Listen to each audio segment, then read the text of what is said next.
My fiancé said I make her look like she's dating down. That sentence didn't come out of nowhere. It came out of her mouth, in my truck, 5 seconds before we stepped out in front of her parents' house. We were parked at the curb, engine still ticking from the 30-minute drive. Her parents' place was all warm porch lights and trimmed hedges, one of those houses where the lawn edges are so straight you feel guilty just looking at them in work boots. Julia leaned toward me to fix my collar like she'd done 1,000 times before. Normally it felt affectionate. Tonight it felt like she was polishing a product. "Okay," she said, smoothing the fabric down. "Before we go in, can we talk about something?" My stomach did that little drop it does when someone says we need to talk, but tries to make it sound casual. "Sure," I said. "What's up?" She took a breath, eyes flicking to the house and back. "Just tonight, don't talk too much about work." I tried to laugh it off. I wasn't planning on doing a TED Talk on wiring, if that's what you're worried about. "Aaron, I'm serious." Her voice sharpened. "When Dad's friends ask what you do, just keep it simple. I run a small business. You don't need to get into the details." "You mean how I'm an electrician?" I asked. "The part where I make sure people's houses don't burn down? That detail?" She rolled her eyes like I was being dramatic. "You know what I mean. They're all partners and consultants and whatever. I don't want to spend the night explaining why my fiancé shows up in a work truck." I stared at her. "That's my company truck. That's my name on the side. I'm proud of that truck."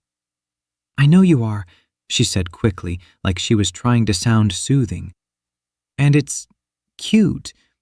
But try to see this from my side, okay? People judge. I don't want them to think I'm—" She hesitated, then said it. "Dating down." The words hit harder than I expected, like she'd reached into my chest and flicked a bruise I didn't know was there. I blinked at her. Dating down? She was already backpedaling. "I don't mean you're down, Aaron. I mean on paper, professionally. You know what I'm saying." "No," I said, my voice suddenly very calm. "I actually don't think I do." She sighed and looked out the windshield, jaw tight. She did that when she thought I was being unreasonable. "You're taking this the wrong way. I worked really hard to get where I am. People at Dad's firm they're in a different world. I don't want them whispering behind my back about how I could have done better." "So I'm the part they whisper about?" I asked. "Not your laugh, not your sense of humor, not your weird obsession with labeling your spice rack? Just me, the electrician with the wrong truck." Her fingers drummed on her knee. "Can you please not twist everything I say? I'm just asking you to help me out tonight. Smile. Be nice. Don't overshare about rewiring someone's basement. That's it." I should have said a lot of things. I should have said, "If you're embarrassed by me, why are we here planning a wedding?" I should have said, "If this is dating down for you, maybe you should go date whatever up is." Instead, I heard myself say, "Got it." The word came out flat, like someone else borrowed my mouth. "Thank you," she said, already reaching for the door handle. And that's when I realized the worst part. My driver's side window was halfway down. Not enough for a breeze, but enough that voices didn't stay in the truck. Enough that every word we'd just said could drift right out into the tidy little world of trimmed hedges and brick paths. Standing on the porch, framed by that warm yellow light, were her mom and younger sister. Lillian's hand was frozen on the door handle. Tessa was standing slightly behind her, arms crossed, eyebrows raised so high they were practically in her hairline. For a second, no one moved. Then Julia opened her door like nothing had happened. "Mom," she called brightly, plastering on her company smile. "We're here." I climbed out slower, suddenly aware of the oil stain on my knee and the faded logo on my jacket. I could feel heat creeping up my neck. I had no idea how much they'd heard, just that they'd heard enough. Lillian recovered first. She stepped off the porch and walked toward us, wiping her hands on a dish towel. "There you two are," she said. Her voice was warm, but her eyes flicked from Julia to me with a tightness I'd never seen before. "Traffic bad?" "Terrible," Julia said, rolling her eyes. "People are animals on the highway." Lillian's gaze rested on me a beat longer than usual. "Hi, Aaron." "Hey, Lillian." My voice sounded normal. That impressed me. "Smells good already." "It's just roast chicken," she said, a little too quickly. "Come in before it gets cold." Tessa didn't move. She just stood there, arms still crossed, eyes pinned on her sister. If looks could talk, hers was saying, "Seriously?" "Hey, Tess," I said, trying to break the tension with a smile. "Hey, Aaron," she replied, softening when she looked at me. When her eyes shifted back to Julia, the softness disappeared. "Nice truck." Julia shot her a warning look. "Can we not start with the sarcasm?" she muttered under her breath. "I wasn't being sarcastic," Tessa said. "I like the truck. It's honest." Lillian cleared her throat. "Let's go inside, everyone. Your father's starving, and I'd rather not have him eat half the bread before we sit down." We followed her in, shoes clicking on the tile. The house smelled like rosemary and garlic and lemon, the kind of smell that normally makes you feel instantly at home. Tonight, it just made my stomach knot. The dining table was already set, candles, cloth napkins, the nice plates. There was a stack of papers at the far end, sample menus, guest lists, little swatches of color for napkins and flowers. Wedding plans. Our wedding. Julia slipped into the chair beside me like she owned the room. "So," she said brightly, "did we get that email from the florist?" George looked up from carving the chicken, his eyes crinkling with the same easy friendliness he'd always had with me. "We did," he said, "but before flowers, I think we need to feed the groom-to-be. Man looks like he's been crawling through attics all day." I gave a small laugh. "Close. Crawl spaces this time. Even more glamorous." He grinned. "Hard-working man. We like that around here." I felt Julia's hand squeeze my knee under the table. Hard. A warning. "Dad," she said quickly, "wait till you hear what we found for a venue. The place downtown with the courtyard? They're holding the date if we confirm this week." Lillian passed me the bowl of potatoes, her hand brushing mine. "Aaron, how's business?" she asked, like the question itself wasn't loaded now. "Busy," I said. "Summer's always crazy. People remember they've been ignoring that flickering light for 5 years when it's 90 degrees and their AC stops working." George chuckled. "That's when you can charge whatever you want." "George," Lillian said quietly. He looked confused. "What?" "It's true. When something's broken, nobody's asking for your degree. They're asking if you know how to fix it." Julia's grip tightened again. I kept my eyes on my plate. The whole meal went like that. Everything felt off. Conversations that used to feel easy now had sharp edges. Every time my job came up, even in a joke, even in a normal way, I could feel Julia tense beside me, like someone had walked in with muddy shoes. Tessa watched it all, barely touching her food. At one point, she set her fork down with a little clink and said, "So, Aaron, you're still just an electrician, right?" Julia shot her a death glare. "Tessa," I raised an eyebrow. "Still just the guy keeping your lights on, yeah." Tessa smiled faintly. "Good. I like my lights." We all laughed, a little too loud, A little too forced. The sound bounced off the walls and fell flat.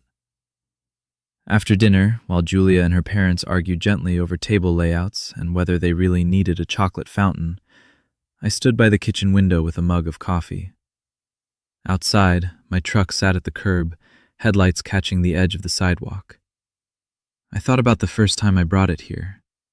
Julia had called it rugged and said it made me look like I knew what I was doing in life. Now, apparently, it made her look like she'd made a bad decision. When it was finally time to leave, there were hugs and "don't be strangers" and "we'll talk about the band next week." Lillian lingered a second longer when she hugged me. "Drive safe, Aaron," she said quietly. Then, even softer, "We heard everything, you know." My chest tightened. "Yeah," I murmured. I figured. Her eyes were sad, in that way that makes you feel like you've disappointed someone, even when you haven't done anything wrong. "Get home safe," was all she added. On the drive back, Julia launched straight into venue talk, as if nothing had happened on that same stretch of road an hour earlier. "So, if we go with the courtyard spot, we'll have to trim the guest list a little," she said, scrolling on her phone. "Which, honestly, might be a blessing. Do we really need all of your cousins there?" I watched the dark road ahead, her words from earlier still echoing louder than anything she was saying now. Dating down. I didn't say much, just grunted at the right moments, kept my eyes on the yellow lines. She seemed satisfied with that. When I finally dropped her off at her apartment and got home to mine, the silence hit me like a weight. I sat on the edge of my bed, still in my jacket, staring at the ring box on my dresser. Everyone loves to talk about the moment they knew they wanted to marry someone. Nobody warns you about the first moment you seriously consider not doing it. For me, it started in a truck, on a quiet street, with my window halfway down and the words, "dating down," hanging in the air like something burnt you can't quite wash out. My alarm went off at 6, same as always. For a few seconds, I lay there in that half-awake fog, trying to figure out why my chest felt like someone had dropped a cinder block on it. Then last night snapped back into focus. "You make me look like I'm dating down." It's funny how a single sentence can rearrange everything you thought was solid. I dragged myself out of bed on autopilot. Shower, coffee, boots, tool bag. By 7:30 I was in the truck, the same logo on the door I used to look at with quiet pride, now staring back at me like evidence. On the first job, I was up in an attic tracing a short, hunched between beams, insulation itching every inch of exposed skin. The homeowner, a guy in his 50s, stuck his head through the hatch. "You alive up there?" he called. "Barely," I said. "If you hear swearing, it's either me or your wiring." He laughed. "As long as you leave the lights working, you can curse all you want." I fixed the short, tested the circuit, and climbed down. He shook my hand like I'd performed surgery, slipped me an extra 20, and told me I'd saved his weekend. "World falls apart without guys like you," he said. "Trust me, I know a lot of people in suits who wouldn't last 10 minutes with the breaker box." Normally, that kind of thing would put a spring in my step for the rest of the day. Now it bounced off something dull and sore inside. On the drive to my second job, I caught my reflection in the rear view. Hair mussed, faint shadow of stubble, smudge of dust on my cheek. That was the same face that had walked into a game night 2 years ago and somehow wound up with Julia's number. Back then, she'd thought I was interesting. I remember standing in my friend Matt's living room, still in work pants, trying not to get drywall dust on the furniture. Julia had crossed the room with a glass of red wine. "You look like you know how to fix things," she'd said. "I do," I'd replied. "Unfortunately not emotionally. But lights? I've got you." She'd laughed, really laughed, told me she liked that I worked with my hands, that she was surrounded by people who only knew how to fix spreadsheets. Now, here we were, and apparently those same hands were a PR problem. By noon, I was in my truck with a gas station sandwich parked in the shade of a dying tree. That's when my phone buzzed. It was Tessa. "Hey, are you okay after last night?" For a second, I just stared at the screen. My automatic response rose right up. "I'm fine, all good, no worries." The usual patch you slap over anything uncomfortable. Then I remembered her face on the porch, the way her mouth had tightened when Julia said dating down. "I've been better," I typed back. She replied almost instantly. "Thought so. Can you meet for coffee? I'm off at 4. Same place as last time?" If it had been one of Julia's co-workers, I probably would have said no. I didn't have the energy to be understanding and mature for somebody who was just fishing for gossip. But Tessa was different. She was the family's unofficial truth-teller, the one who said what everyone else was thinking and dealt with the fallout later. "Yeah," I wrote. "I'll be there." The rest of the afternoon passed in a blur. Outlets, breakers, switches, small talk with clients. My hands did what they always do. My brain was already sitting at a table with cheap wooden chairs and the hum of an espresso machine. The coffee shop was halfway between my place and the clinic where Tessa worked. I got there early and grabbed a corner table. The bell over the door chimed a few minutes later, and she walked in still in light blue scrubs, hair shoved into a messy bun. "You look like you wrestled a raccoon in a crawl space," she said, dropping into the chair across from me. "Only partly accurate," I said. "It was a squirrel." She huffed a laugh, then studied my face. "You didn't sleep." "Observant," I said. "Do they teach that in nursing school?" "They teach us what exhausted and pretending not to be looks like." She leaned forward on her elbows. "So, are we going to dance around it? Or are we talking about my sister calling you a downgrade in the driveway?" Straight to the point, that was Tessa. I stared into my coffee. She was stressed. She says stupid stuff when she's nervous. "She doesn't say that when she's nervous," Tessa said quietly. "She says that when she's comfortable." That landed harder than I expected.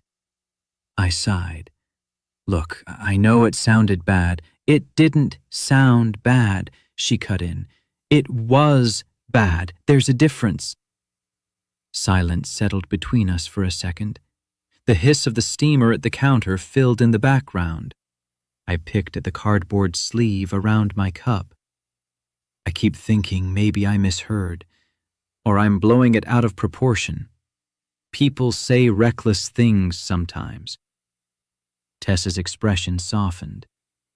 "Aaron, I love my sister, okay? I'm not here to roast her for fun, but this isn't the first time I've heard her talk like that." My stomach tightened. "Talk like what?" "Like you're not in her league," she said carefully. "About how her colleagues won't get what you do. About having to translate your job so people think you're a serious partner." I stared at her. "She said that?" "Once at Christmas," Tessa said. "She told Aunt Rachel she was tired of being the only ambitious one in the relationship." That one stung in a different way. I have a business, I said. I pay my guys, my bills are on time, my clients call me back. When did that stop being ambition? It didn't, Tessa said. Not to the rest of us. Mom brags about you to everyone. Dad literally asks you for advice every time something flickers. I'm just telling you how Julia talks when she's curating her little image. I leaned back, the chair creaking. She used to brag about me. About my truck, even. She said it made me look like I knew what I wanted.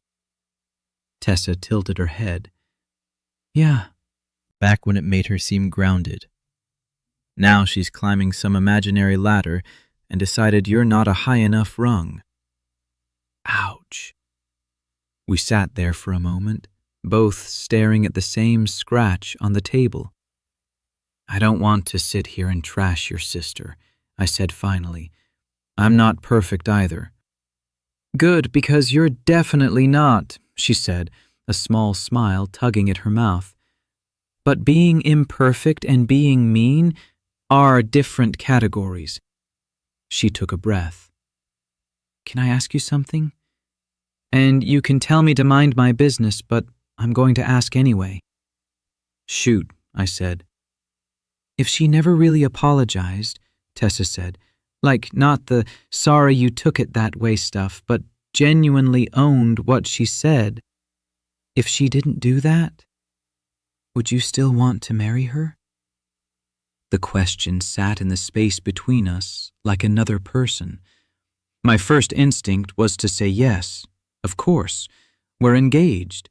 We've put down deposits, booked things, merged calendars. You don't just throw that away over one sentence, right? My mouth didn't get the memo. She will apologize, I said instead. She always does. She'll say it came out wrong, that she's under pressure with work and her dad, that she didn't mean it. That's not what I asked, Tessa said softly. If she didn't, if this wasn't a slip but how she actually sees you, is that enough for you long term? I looked down at my hands. Calloused, a little nick on my knuckle from a metal junction box earlier in the week.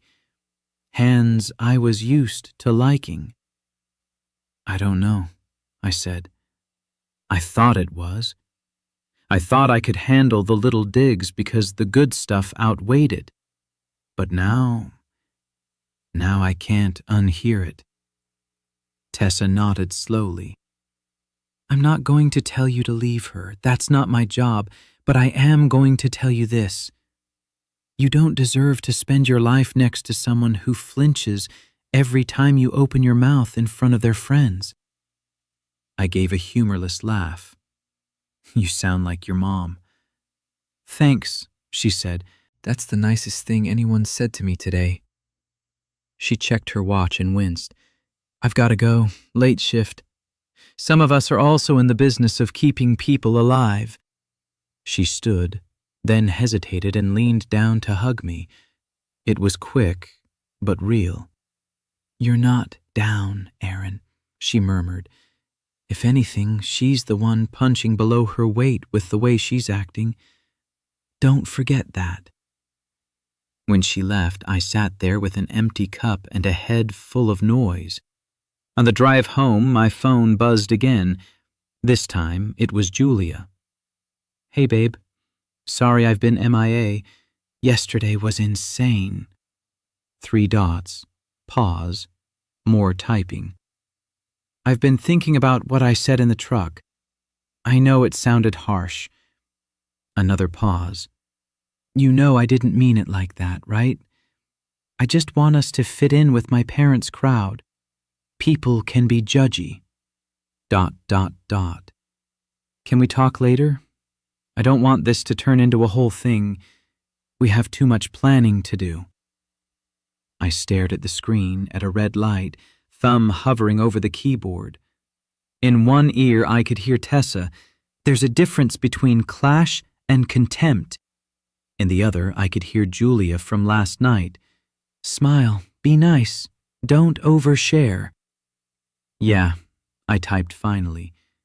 "We can talk later." I didn't add what I was thinking, that for the first time since I'd slid that ring onto her finger, I wasn't sure talking would fix anything. The light turned green. I put the phone down, gripped the wheel, and drove on. Julia didn't call that night. She texted a few more times, little check-ins, a meme, a picture of a bridal bouquet she wasn't sure about, but she dodged any real conversation, like we were doing emotional hopscotch.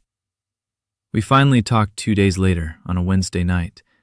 I was on my couch, still in my work pants, when her name lit up my screen. "Hey," I answered. "Hey," she said. There was traffic noise behind her, the faint squeal of a bus's brakes. "You busy?" "Just me and a frozen pizza," I said. "What's up?" She gave a tiny laugh. "So, about the other night, in the truck?" "Yeah," I said. "I didn't mean to hurt you," she said quickly. "You know that, right?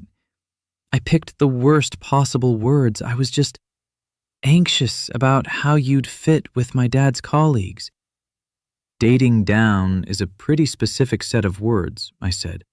"You didn't accidentally say pass the salt and it came out as that." She was quiet for a moment. "I know. I'm saying I was wrong to phrase it that way. I've worked really hard to be taken seriously. Sometimes I freak out that people will look at us and assume things." "Like what?" I asked.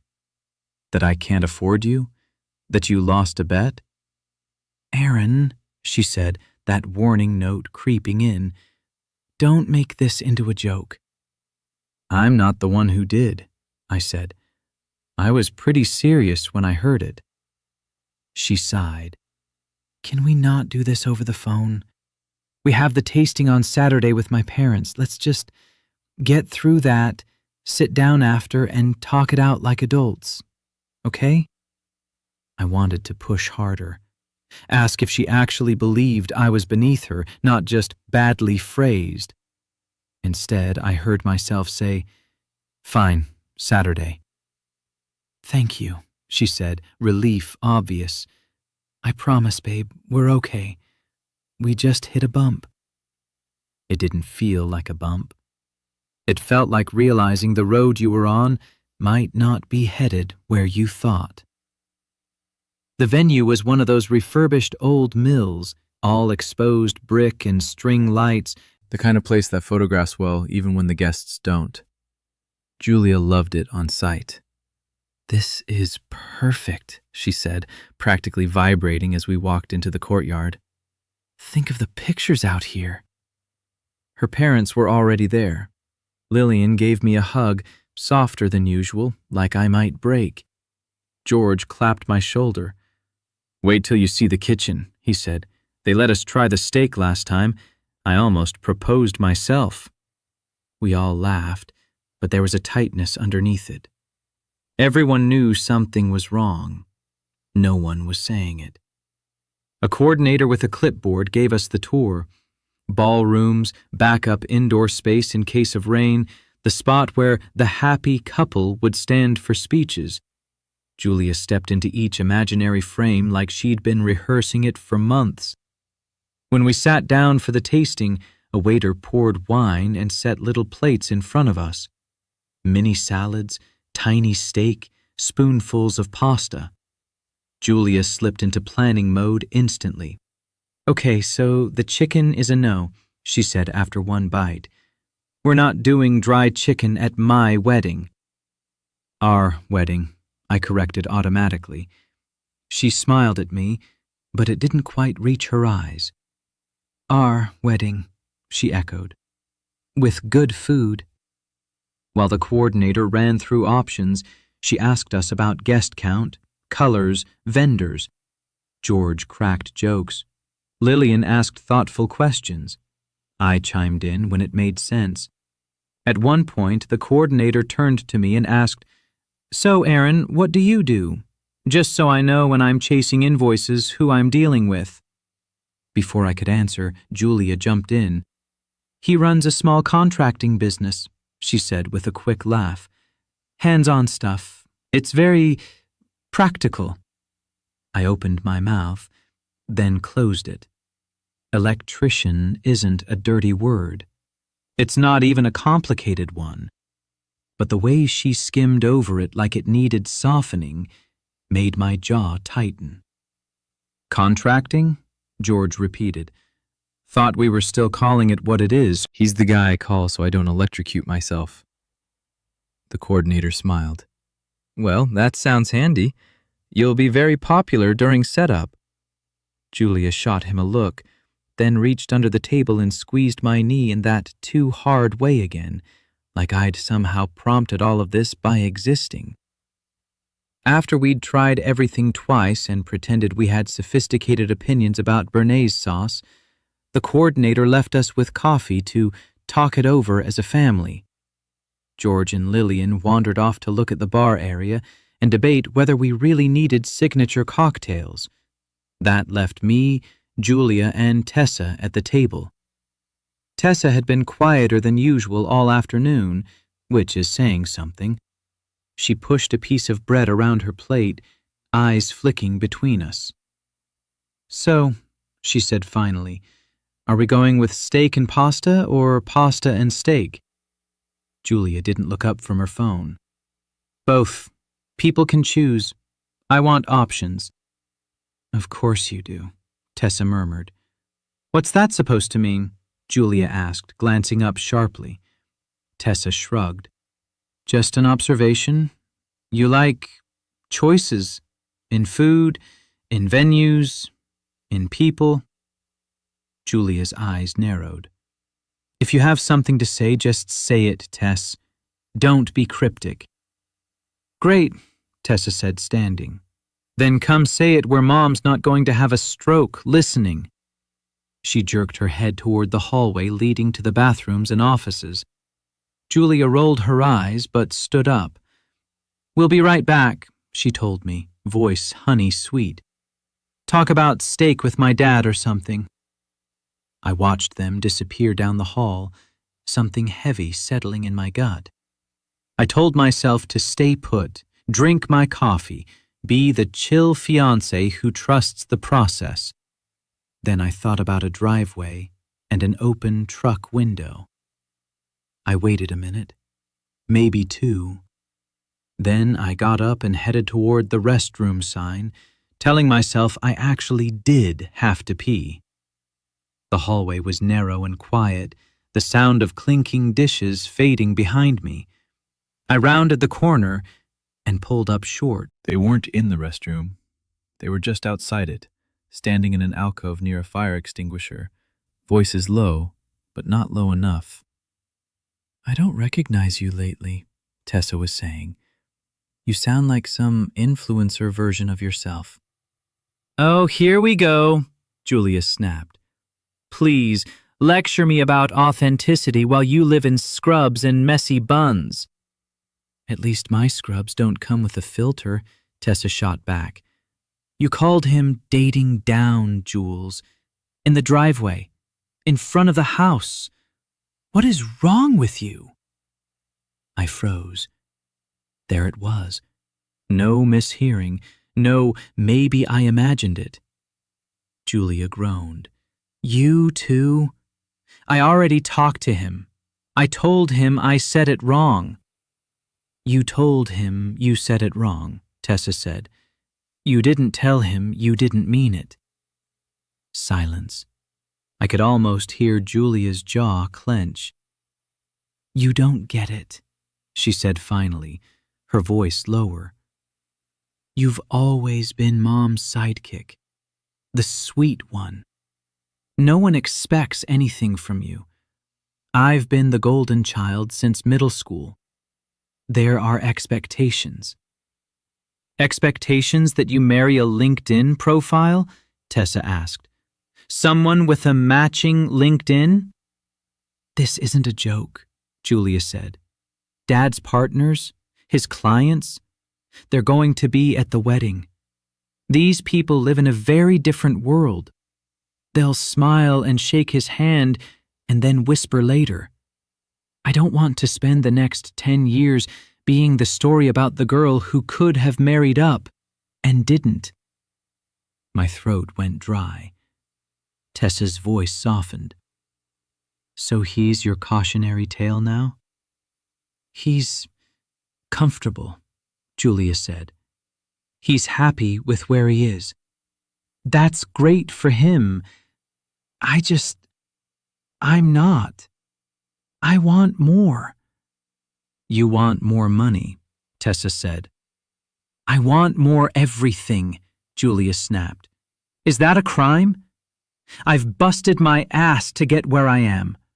I don't want people thinking I settled for some guy with a van. He has a whole business, Tessa said. Employees, clients. He works hard. He treats you well. Mom loves him. Dad trusts him. But sure. Let's reduce him to a van.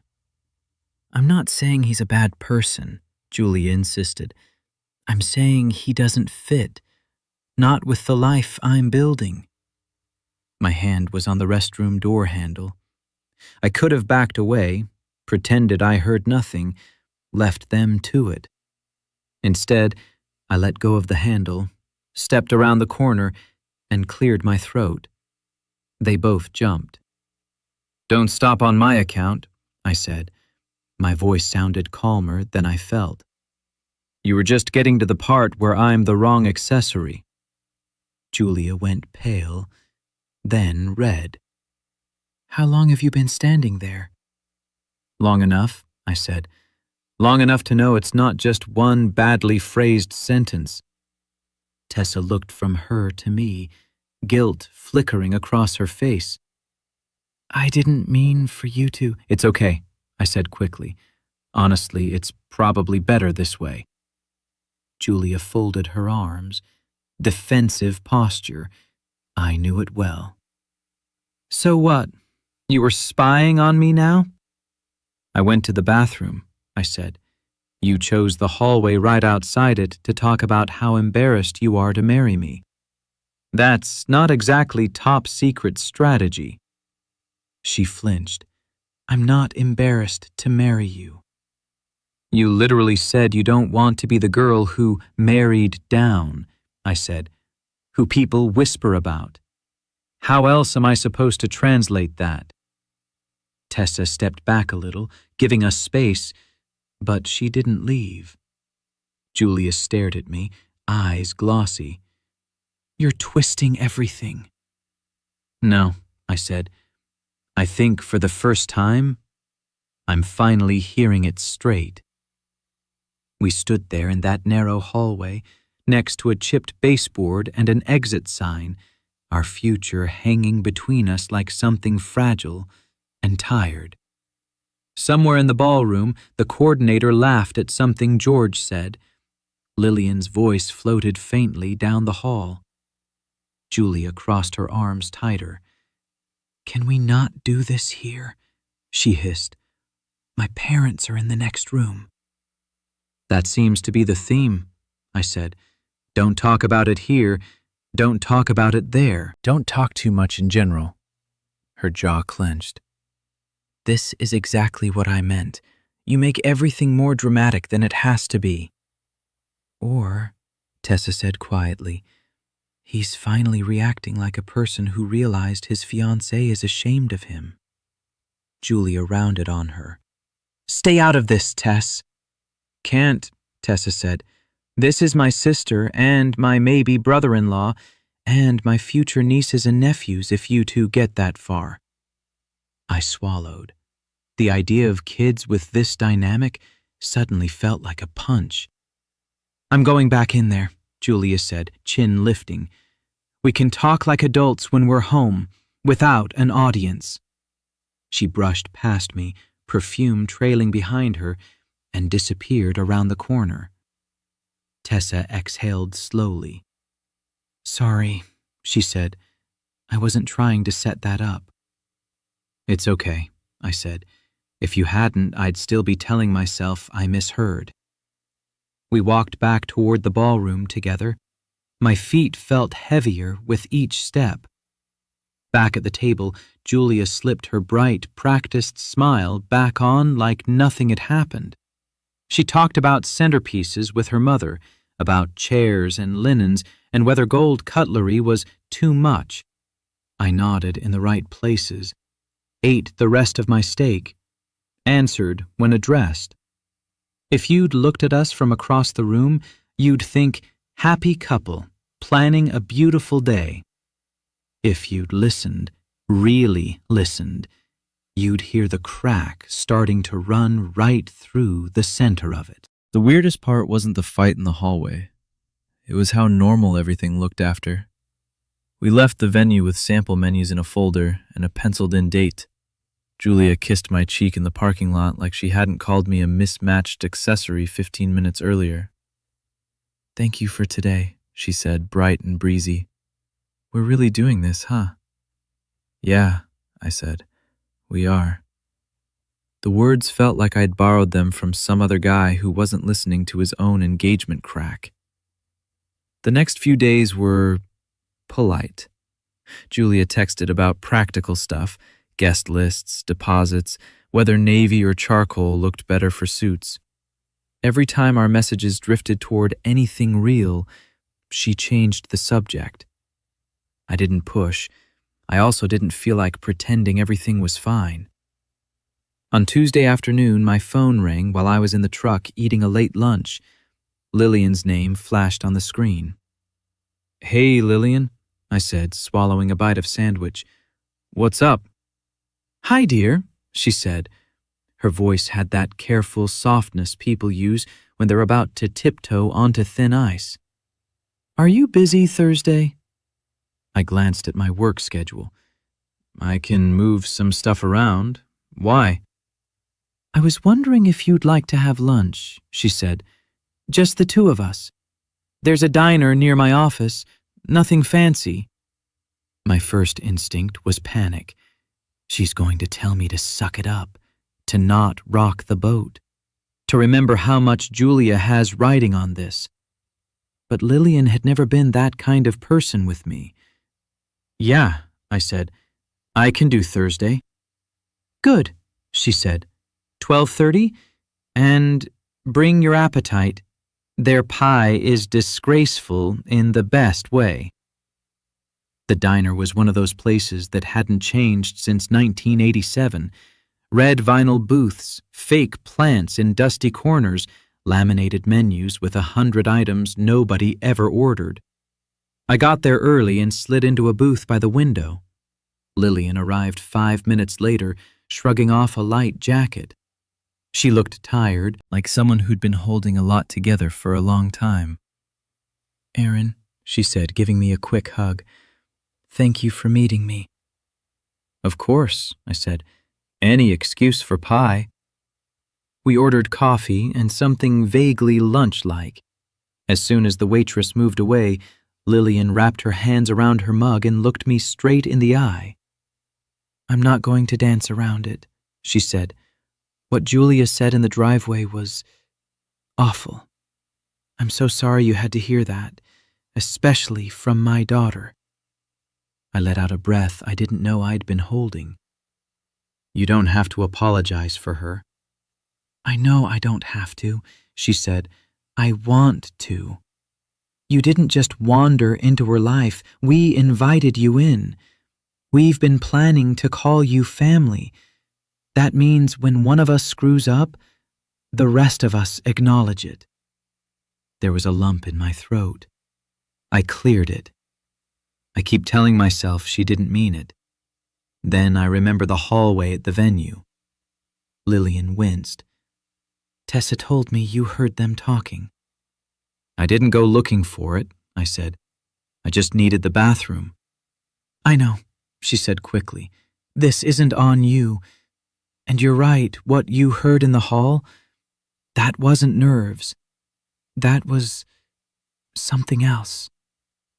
We were quiet for a moment while the waitress dropped off our sandwiches. Mine was turkey. I barely tasted it. When I first met George, Lillian said after a few bites, he was working as a mechanic. My parents hated it. They told me I was making a mistake, that I could do better. I'd heard bits of this story before, how she met George when her old car died outside his shop, how he'd fixed it and refused to overcharge her.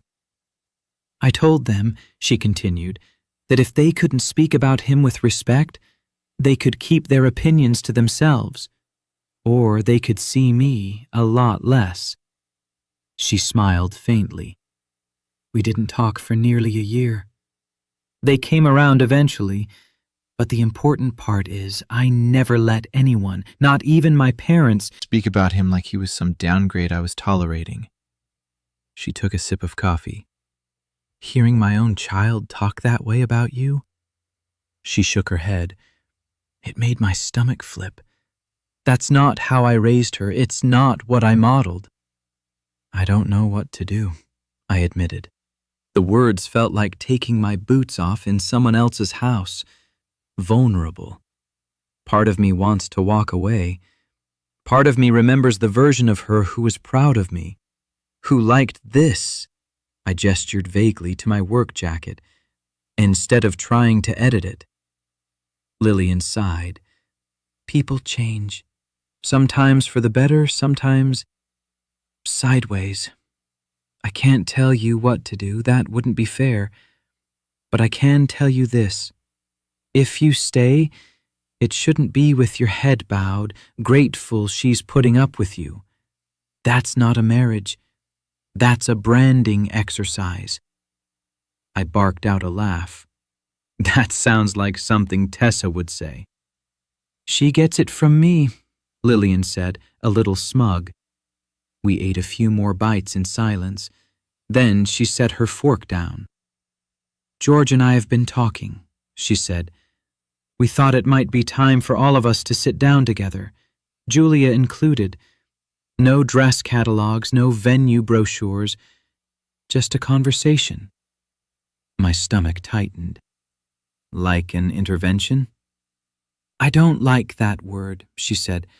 It makes it sound like we're ganging up on her, but yes, a family meeting.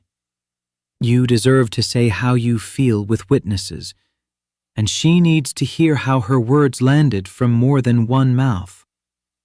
I imagined it. Julia backed into a corner, angry. Me trying not to sound petty or overdramatic. Her parents somewhere between us. I don't want to destroy your relationship with her, I said. You're not that powerful, Lillian said gently. She's my daughter. I will always love her. I don't have to always be proud of how she behaves. She pulled her phone out. We thought we'd do a video call first. Ease into it. Tonight, if you're up to it. Just us, you, Julia, and Tessa. If that goes well, we'll do something in person later. My heart was pounding a little faster now. You already talked to her about it? She knows we want to talk, Lillian said. She doesn't know how much we heard, or how much we care. I took a breath. Okay, I'll be there. Good, she said. And Aaron? Yeah? Whatever happens, she said, you are welcome in our lives, with or without a ring on anyone's finger. Do you understand? I nodded. I didn't trust my voice. The call was scheduled for 8. I spent the hours between work and then pacing my apartment, straightening things that didn't need straightening. When my phone finally buzzed, I nearly dropped it.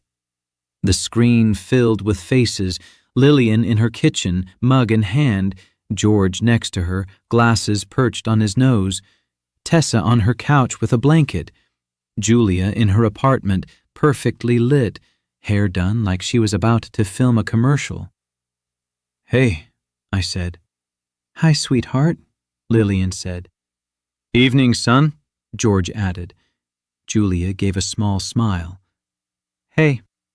Tessa just said, "Sup," and took a sip of something from a mug that definitely wasn't just tea. Lillian didn't waste time. "We wanted to talk about what's been going on," she said, "about the things that were said in the driveway and at the venue." Julia's smile thinned. "So this is an ambush?" "No," George said.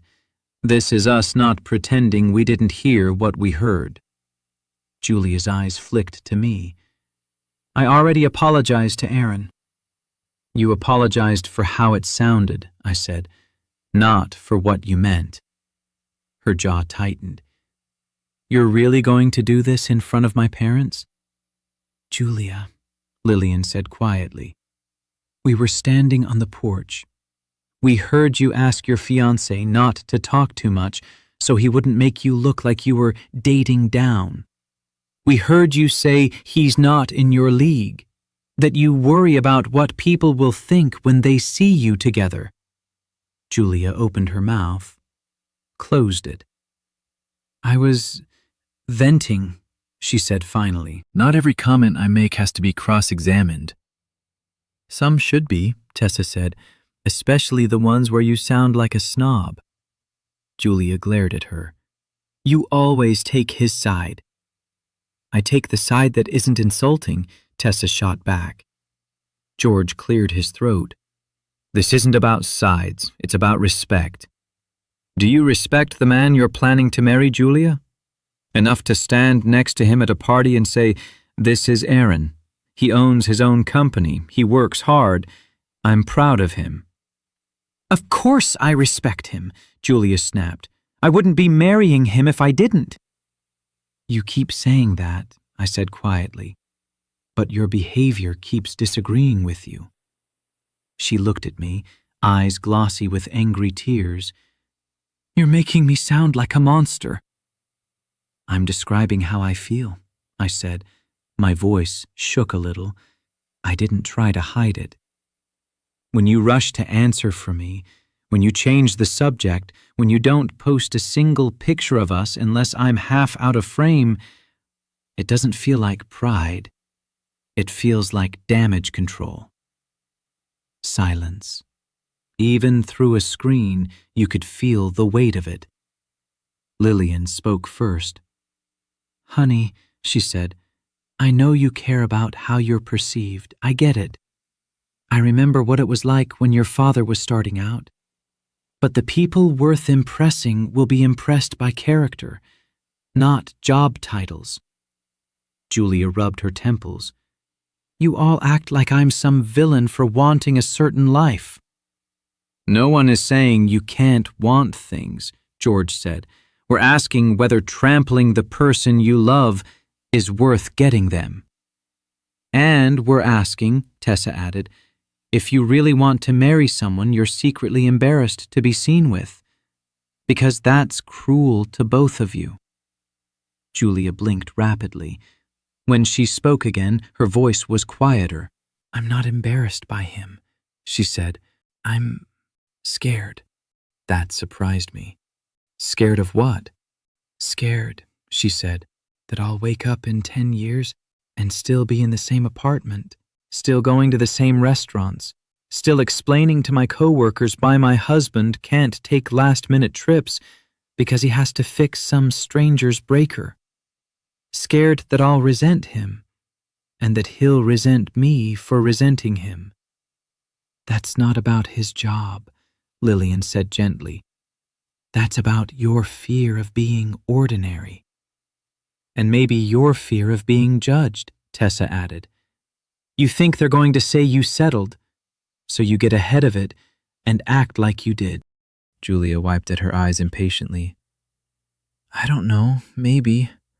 I don't want to be the cautionary tale." "You're making us one," I said. "Right now, for anyone watching how you talk about me."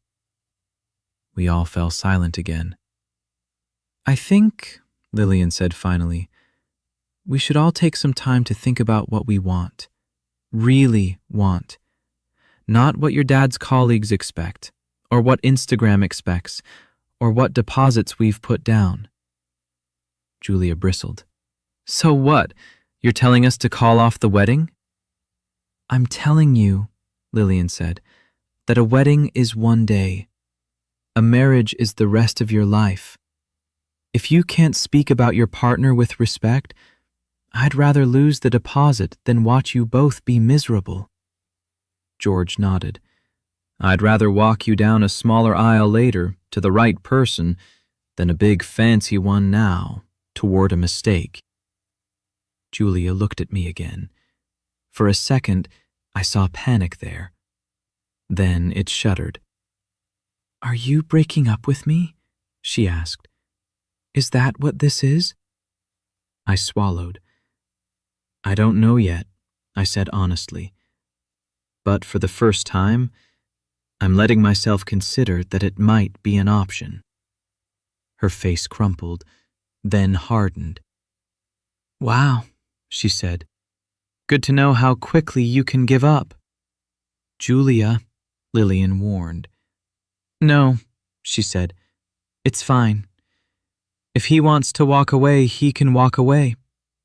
Maybe then he can find someone with a lower bar so he doesn't ever feel like he's dating down himself. The words were meant to sting. They did. But underneath the sting, there was something else. Relief. Lillian sighed. Why don't we end this here for tonight, she said.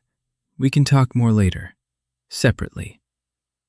One by one, boxes on the screen disappeared until it was just my own face looking back at me.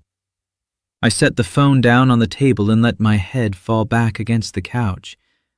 For months, maybe longer, I'd been twisting myself into a shape that fit whatever story Julia needed to tell about us. For the first time, I was starting to wonder what my life might look like if I stepped out of the frame entirely. And I had a feeling that answer was coming sooner than either of us thought. The thing nobody tells you about maybe calling off a wedding is that normal life doesn't stop to let you figure it out. Bills still show up. Clients still call. Breakers still trip. You still have to decide what to eat for dinner. For a week after the video call, that's what life was. Regular problems overlaid with the constant hum of one big one. Julia and I didn't talk much. A few texts about practical things. The florist needs a decision. My mom asked if you're coming Sunday. We should look at apartments. But nothing about the huge crack running through the middle of all of it. On Friday afternoon, Lillian called again. We're having a small dinner Sunday, she said. Just us. No dress talk. No venue talk. I think it's time. I knew what she meant. Time to stop hovering on the edge of a decision and actually make one. Okay, I said. I'll be there. Sunday evening, I pulled up to their house and parked in the same spot as the night this all started. Same curb, same porch light, different stomach. The ring felt heavy in my pocket, not metaphorically, physically. I kept touching it, like my hand wasn't sure if it wanted to hold on to it or throw it into the nearest storm drain. I was half an hour early on purpose. Lillian opened the door before I could knock. Hi, Aaron, she said. Her eyes did a quick scan of my face like she was checking for fractures. Hey, I said. Need help with anything? Always, she said. Come on in. The house smelled like roast and herbs again. Déjà vu, but with more dread. George was at the table folding napkins badly. Tessa was cutting vegetables at the counter, her knife a little more aggressive than necessary. You're early, George said. I thought that was my thing. Wanted to beat traffic, I said, even though there hadn't been any. Tessa glanced up. Hey, she said. You look like you're about to deliver bad news or start a TED Talk. Hopefully neither, I said. But the night is young. We busied ourselves with small tasks, setting silverware, lighting candles, pretending this was just another family dinner. Nobody said it, but we all knew why I was really early. At one point, Lillian touched my arm lightly. "If you want to say something before she gets here," she murmured, "we'll back you up." "I know," I said. I think it needs to be when she's here. Otherwise, it'll feel like I'm talking about her, not to her." She nodded, eyes soft. "Okay. Just remember you don't owe anyone a performance. Just the truth." Julia arrived 10 minutes late, carrying a bottle of wine and her usual confidence. She kissed her mom on the cheek, hugged her dad, gave Tessa a half-hearted squeeze. When she got to me, she hesitated, then leaned in for a brief hug that felt like two strangers testing the temperature of a pool. "Hey," she said. "Hey," I echoed. Dinner started almost normally. George talked about some ridiculous client at work. Lillian asked Tessa about her patients. Tessa told a story about a kid who had swallowed a Lego and proudly identified it on the X-ray. Everyone laughed. For a moment, I wondered if I was about to blow up something that could still be patched. If maybe this was just a rough patch and I was the one about to overreact. Then Julia said, "So I spoke to the florist. They can still hold the date if we pay the second deposit this week. We just need to commit to a color scheme." The ring in my pocket felt like it got heavier. "Maybe we should commit to something else first," I said. The table went quiet. Even George's fork paused halfway to his mouth. Julia's smile froze. "What does that mean?" I wiped my hands on my napkin, suddenly aware of every eye on me. My heart pounded, but when I started talking, the words came out steady. "It means we keep talking about flowers and napkins like everything else is settled," I said. "And it isn't. Not for me." Julia's eyes flicked nervously to her parents. "If this is about one sentence," I said.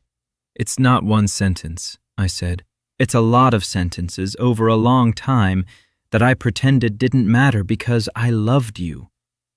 "Aaron," she warned, glancing at her dad, "can we not do this in front of—" "Your family?" I finished. "The people who were standing on the porch when you told me not to talk too much so you wouldn't look like you were dating down?" Lillian's lips pressed together. George set his fork down very carefully. Julia flushed. "I already apologized for that." "You apologized for how it sounded," I said, "not for how you meant it. And then, at the venue, you talked to your sister about not wanting to be the girl who married down. I heard that part too." Tessa shifted, but didn't speak. She didn't have to. Her face said enough. Julia's eyes glossed with tears that looked more angry than sad. "You should have told me you heard that." "I did," I said, "in the hallway. You told me I was twisting everything." "You are twisting everything," she said. "You're making me out to be some classist monster." "I'm making you out to be someone who is ashamed of me," I said quietly, "and that's because that's how you've been acting." Silence thickened around the table. "I love you," I said. Saying it in the past tense felt too jarring. I wasn't quite there yet.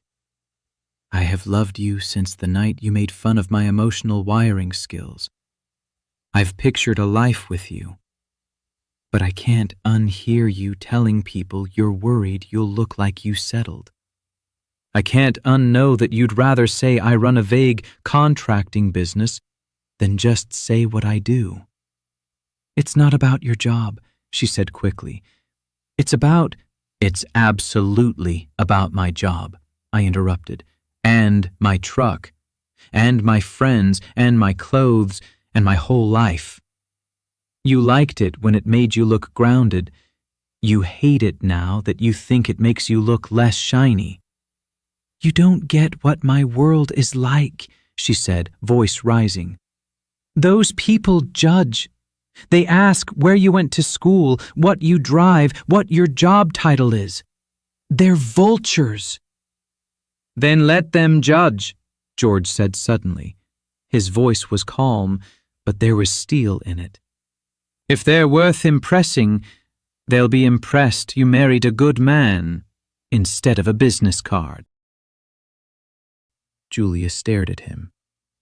Dad, I won't sit here and listen to you talk about Aaron like he's some embarrassing secret, he said.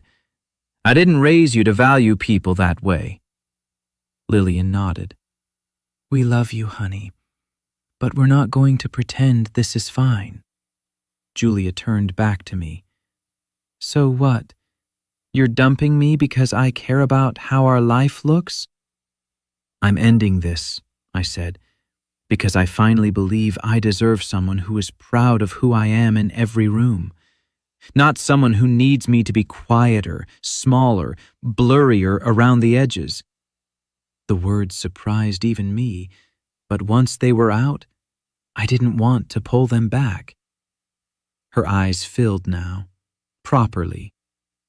You're just going to throw everything away, she whispered, over optics.